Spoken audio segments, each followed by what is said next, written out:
Archetypal Lens by Lila McCormick and Maeve McDonald. Specific tenets. Before we define archetypal criticism, let's start by defining an archetype. An archetype is an image, character, or pattern of circumstances that recurs throughout literature and thought consistently enough to be considered a universal concept or situation. Therefore, archetypal criticism is a type of literary criticism that interrupts the text by identifying and focusing on recurring images, characters, or patterns of circumstances that exist across literary works. Type of archetypes. There are many archetypes, and it would be almost impossible to define them all, so I'm going to define the ones that are most important to what we're learning.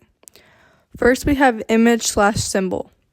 Some examples include darkness represents death, fog represents ignorance, and spring is a symbol of rebirth. The sun is a universal symbol that represents life, knowledge, and the ability to illuminate hidden things. Another example is characters. A buffoon, the hero, the wanderer, the rebel, the witch, the siren, or enchantress are examples of characters. Here, as you can see in Romeo and Juliet, the characters are two star-crossed lovers whose love ends in tragedy. Another archetype is themes. This is the tension between two characters, rivalry between brothers, incestuous desire, the search for a father, or young man arriving from the country to the city. The book Little Bee has an example of a quest, when Little Bee is traveling to find Sarah. Carl Jung. Carl Jung is a Swiss psychologist who is often considered the founder of the archetypal lens. He founded analytical psychology, which is a psychoanalytical method that stresses the analysis of patients' instant problems and conflicts as being more useful to understanding the patient's problems rather than the childhood or parents' conflicts. Using this method, Jung would split people into two groups, introvert or extrovert, and then from there he would put them in either of four groups: thinking, feeling, sensation, and intuition. Jung had come up with introverted and extroverted personalities, archetypes, and the collective unconsciousness. The collective unconsciousness is a term that describes a part of the mind that unconsciously contains universal ideas and impulses that all humans share. Jung also studied the patient's illogical responses to stimulus words. He found that these responses were caused by emotionally charged clusters of associations withheld from consciousness because of the belief that the words were considered evil or the sexual content involved. Northrop Frye. Northrop Frye was a Canadian educator and a literary critic. Frye studied the larger or deeper imaginative patterns from which all literary works are constructed, and the importance of recurring literature archetypes. Through his works, Frye tried to emphasize symbols in literature and how to classify literary symbols, genres, and criticism. He is considered one of the most important literary theorists of the 20th century. His work, Anatomy of Criticism, is his biggest contribution to the idea of the archetypal lens.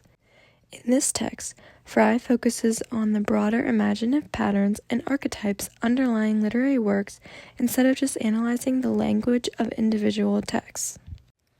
History of archetypal criticism. The word archetype arises from two Greek words, arch meaning beginning and type meaning imprint. The idea of archetypes dates back to the ancient times of Plato. Plato is an ancient Greek philosopher. His ideas were mental forms imprinted in the soul before it arrived in this world. This had connection to Jung's idea of collective unconscious. History on archetypal criticism. Sir James George Frazer was born in 1954 and died in 1941. Frazer wrote The Golden Bough, which was an influential text dealing with cultural mythologies. In this text, he identified shared myths among early and modern religions, like death and rebirth through seasons. More history. Carl Gustav Jung was born in 1875 and died in 1961. Jung came up with the idea of collective unconscious. He wrote on the relation of analytical psychology to poetic art and the problems of types in poetry. He outlined his belief that archetypes are universal symbols and that if a particular pattern in a work of literature is archetypal, then it is also a universal symbol. He believed that an archetype is a figure that constantly recurs in the course of history.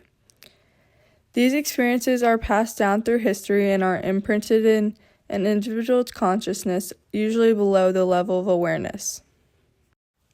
History. Maud Bodkin was born in 1875 and died in 1967. Archetypal criticism moved into the sphere of literary analysis following Maud Bodkin's groundbreaking archetypal patterns in poetry. Bodkin applied the ideas of Jung to poetry and examined archetypes like heaven and hell, images of the devil, and hero and god. It is said that archetypal literary criticism was given motivation from Bodkin in 1934 and expanded throughout the 1950s and 1960s. More history. Northrop Frye was born in 1912 and died in 1991. Frye wrote The Anatomy of Criticism, which was 4 essays explaining modes, symbols, myths, and genres. Anatomy of Criticism tried to show that analyzing language of works of literature wasn't as important as examining the larger and deeper patterns across literary world and the recurring importance of archetypes. Invisible String. The song Invisible String by Taylor Swift explains how throughout her and her ex-boyfriend's life, there was a string of connections that followed them through life and finally brought them together. Taylor Swift explains how there had always been a connection between the two, but they had never known each other until one day the string brought them together and they realized how they had always been connected. Listeners can interpret the song through the archetypal lens because of the reoccurring symbol of the invisible string. This reoccurring symbol shows the emphasis on fate and the unknown connections, showing how they were destined to be together since the beginning. This is the idea that nothing in the world could break this bond, and that if something were to, the string would bring them back together, showing how important fate is. Harry Potter. Harry Potter is the story of a young wizard named Harry who was thrown into the magical world and expected to save everyone in the world by himself. Throughout all 8 books, Harry fights Voldemort, the villain, and most people consider Harry the savior of the wizarding world. Harry Potter is an example of the hero character and archetypes. Examples of this are Harry's noble birth from his 2 strong wizarding parents, a very strong sense of bravery and loyalty which he showed throughout all 8 books again, and even his self-sacrifice in the end to save the wizarding world.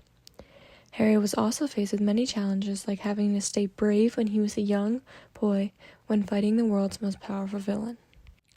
All of these examples show how Harry fits the epic hero type perfectly.